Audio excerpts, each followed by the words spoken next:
Kitu cha tatu kinachopatikana kwenye kifo cha Yesu Kristo ni upendo wa hali ya juu wa Mungu mwenyewe.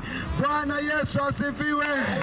Kama kuna mtu anajiuliza Mungu anampenda au hampendi, mimi ninakwambia tayari Mungu ameshaonyesha upendo wake wote, ameshaumwaga, ameshauachilia hapa duniani. Mstari uliokusomea nimekwambia kwamba kwa upendo wa Mungu ndio uliomfanya mtoe Yesu Kristo afe kwa ajili yetu.